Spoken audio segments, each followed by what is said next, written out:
میرا اور آپ کا عقیدہ ہے زمین و آسمان کے تمام خزانے اللہ کے ہاتھ میں،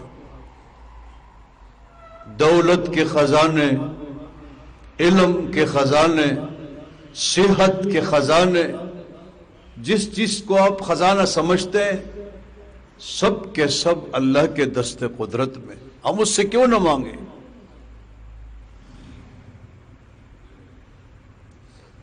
پیغمبر صلی اللہ علیہ وسلم فرماتے ہیں من لم یسأل اللہ یغضب علیہ،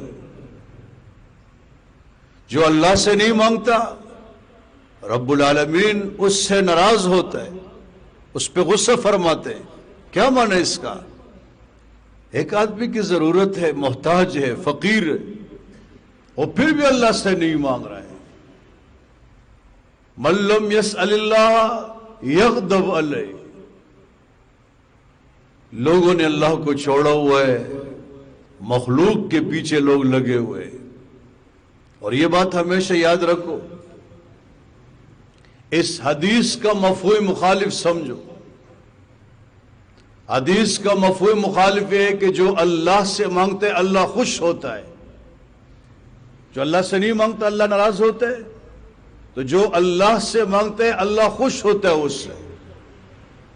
جب ہم اللہ سے مانگیں گے، اپنی ضرورت اس کے سامنے رکھیں گے، روئیں گے، گڑ گڑائیں گے، اللہ خوش ہوں گے، اور جب اللہ خوش ہوں گے اللہ ہمیں نوازیں گے۔ ہم اللہ سے نہیں مانگتے۔ ابو طیب المتنبی نے کافور کے بارے میں کہا تھا، ایک بادشاہ گزرے، اس کی تعریف میں کہا کہ جب کوئی اس سے مانگتا ہے تو یہ خوش ہوتا ہے۔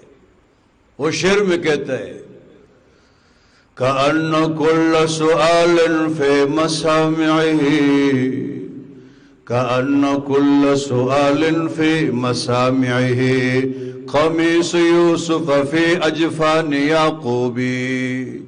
کہتے ہیں کہ کافور کے کان میں جب سائل کی آواز پڑتی ہے نا تو اس کو ایسے خوشی حاصل ہوتی ہے جیسے خوشی حضرت یعقوب علیہ السلام کو حاصل ہوئی جب ان کی آنکھوں پر ان کے بیٹے یوسف کی قمیص کو رکھ دیا گیا۔ تو یہ تو مخلوق کا حال ہے نا، اللہ کتنے خوش ہوں گے جب ہم اللہ سے مانگیں گے، اللہ کتنے خوش ہوں گے۔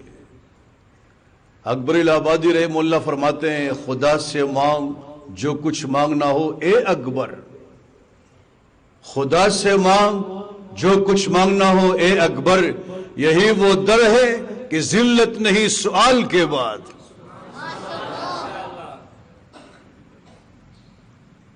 کیا مطلب اس کا؟